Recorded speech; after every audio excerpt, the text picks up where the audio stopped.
And here we are. Welcome back to On Location. And today we are sitting here honored to have in our presence Abraham Lincoln, or as you may know him, Fritz Klein. And Fritz, thank you for joining us today. It's Good to be a certain here. pleasure to have you here. Yes. Now, we've talked about this briefly, you and I, off camera, but can you tell us a little bit about the number of years that you have been Abraham Lincoln, or been portraying him, I should say? Yes. Well, I was first asked to do this in 1976. I was a little younger then. And it was, we were a part of an organization called Youth with a Mission, and lived in Hawaii. And it was intended to be for the bicentennial weekend celebration there locally. So it started in 1976. It became full-time in 1980. So what made you think about, I mean, did you feel like you looked a little bit like Abraham Lincoln? Was it, being tall and lanky, so to speak, or what initially got you into portraying Lincoln? Well, part of my activities in Hawaii were voluntary association with local productions that our mission was putting on. One of them was an annual pageant, and then other kinds of productions. I was just cast as Lincoln, or I was asked if I would take the role. I didn't expect it would grow into anything. In fact, initially I turned it down. Is that right? I thought I'm too young. Oh, okay. So, and it's a very intimidating role. Well, it's the great emancipator. Right. Right. So I can understand that. So what changed your mind to actually go ahead and do it then? Well, they sent a former professional makeup artist, with my approval of course, to show me how much I could look like Lincoln with enough time and effort. It took 4 hours. Whoa. I was surprised. When I looked in the mirror, I was more shocked than anyone. I found out later some people had looked at me in years prior and thought of Lincoln. It had never occurred to me until a director asked me if I would take the role. Now, you had to do, I'm assuming, some research to get into the role. Yes. Or did that come over time? Well, the initial plan, yes and yes. Okay. The initial plan was to learn a script. We found out that the script was copyrighted and that we couldn't use it. So then I ended up writing my own based on Lincoln's words. And that took some research, but not a lot. It was only about 10 minutes, which we did over and over. And you touched upon another question of mine. How much traveling and how extensive has it been over all these years? Well, we moved to Springfield thinking that in a place like this I wouldn't have to travel much. Right. Well, we were wrong. So I've traveled extensively. I probably spend a fourth to a third of my time on the road. More so in the fall and the spring and the winter. Now we have this History Comes Alive program in the summer, and I get to stay home, sleep in my own bed, and do what normal people do, so which I like. Yeah. Sure. So now, what are maybe some upcoming events that we can look for you at? Locally, I'm going to be, the next thing that I know of that's open to the public will be a Gettysburg Address production at the Presidential Museum in November. In November, yeah. Right. It was a large anniversary for that. Yes, 150th. So now I may be out in Gettysburg involved with some events recreating when Lincoln journeyed to Gettysburg several days before, but we'll see. Now, you have to have run into other people that play Lincoln. Yes, there are many. And what is it like, though, to see other Lincolns? Do you kind of get inspiration from them, or is it just an honor to be alongside of them? Well, when I first came up with this concept, I thought I was alone. When I discovered that there were other people doing something similar, and some of them doing a one-man production as Lincoln, I concluded that I wanted to focus on Lincoln himself and not the way other people were interpreting. So I have made a policy over the years not to see other people perform as Lincoln, so that I can make sure everything I do is original. And I get inspiration from other performers, but I steer away from anybody who portrays Lincoln. Okay. Now, the makeup aspect of this, you have the beard, and that's Yes. a real thing. Yeah, I'm not that's going to real. pull on it today. But, so what process do you go through to get into character? Well, of course, adding hair, that was important right from the beginning. My hair looked like this about when I was 17. Oh. So, but other than that, initially it took nearly 4 hours. I was young, and I've always looked younger than I was. Lincoln always looked older than he was, at least as an adult.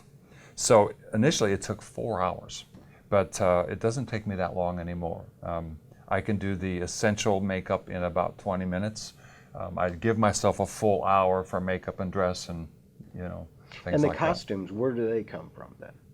that. I researched Lincoln's clothing very carefully. Actually, had in my hands and wore the clothes that he wore the night he was assassinated, with permission, of course. And so I made a pattern of that clothing. And at the time, I believe I was the only one that owned it. And so my clothes is authentic. I've had several tailors do the work. Right now, there's a man in Ohio that does my work. And so it's not easy stuff. And as you've traveled across the country and appeared in South Dakota or wherever, what's the response from the crowds? I mean, is it a worldwide, like a worldwide type of recognition of Abraham Lincoln, like from China to Europe, all over the world? Do people come up to greet you in all languages of the world? I mean, what type of experience is that? I think there is more international, how shall I say this? We used to do an event in Chicago that was called Great Performers of Illinois, and we would meet hundreds of people over 2 or 3 days. The ones who would come up to me most often were the internationals. There were many Americans there, but they walked right past me. It was the internationals primarily who were still impressed with what Lincoln did, wanted to have pictures taken with me and so forth. I'm not certain what that says. On one side it says that Lincoln is very well known internationally, but on the other side perhaps it's not taught now in America as it used to be.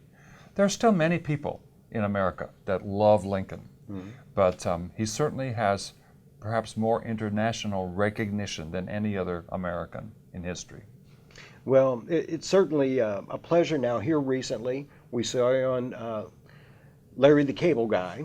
We had you out skipping down, I think it was 8th Street with him. I know. So what are some of the other actual programs that maybe we have seen you on that maybe just didn't recognize you right off the bat? I've done a lot of work for National Geographic, Smithsonian Channel. Some people don't even know that exists. Discovery, History, a couple feature films, and people will see me. There was apparently on National Geographic in this past year, sort of a Fritz Klein night where they showed various films that I'd been in for the whole evening. Is that right? On one of those, documentary stations. I usually miss these things, but I've had people Or tell hear me about these them things. after the or fact. hear about them afterwards. but- Right.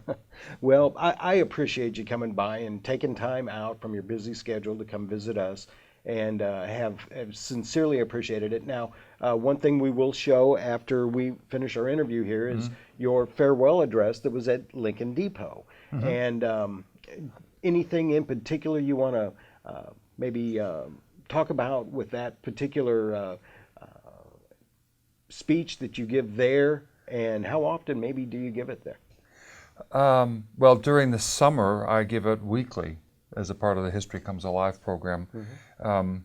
That speech is a gem. It was a very emotional speech. and Lincoln gave it impromptu. He didn't expect the people that turned out there. Probably 10% of Springfield's population was there. And so I just think it shows Lincoln's ability to summarize, beautify, and target his object succinctly, clearly, and beautifully on the hoof. You know, it's amazing, that speech. Well, when I videotaped this, it certainly struck me as well. So Yeah. again, thank you for coming in to see us today. Thank you. And hopefully we'll have you back. Wonderful. Well, thanks for watching. And enjoy. When Lincoln first came to Springfield in 1837, it was 1,400 people. When he left in February, on the 11th day, 1861, Springfield had grown to over 10,000. About 1,000 of those people were here. Lincoln was overwhelmed. He didn't expect that many people. It was a rather chilly, gray, rainy morning. The train was on those tracks, headed that direction, and Lincoln's car was right where the intersection is, the last of the cars. It was painted bright yellow with trimmings specially fixed up for the president. On the inside was gold satin, not gold, blue satin with silver stars studded, one for each state, all around on the walls. Flags crossed over each doorway. And when Lincoln went in, it's not known if Mrs. Lincoln was here in the crowd. It is known she was not on the train. Robert was on the train, but the two little boys and Mrs. Lincoln, we don't know whether she was here or not. There was some confusion as to whether it would be safer for him to have his wife and little ones with him or not. After he left without her, they decided it was a mistake and she should join him. So she joined him in Indianapolis. The remarks he made were entirely impromptu. It was described as the most emotional speech, that at times he could barely get his composure.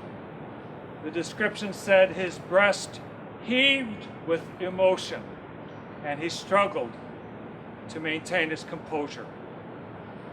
And this is what he said.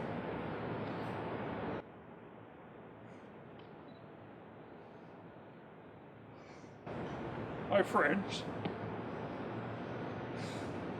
no one not in my situation can appreciate my feeling of sadness at this parting.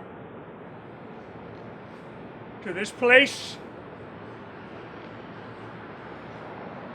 and the kindness of these people, I owe everything. Here, I have lived a quarter of a century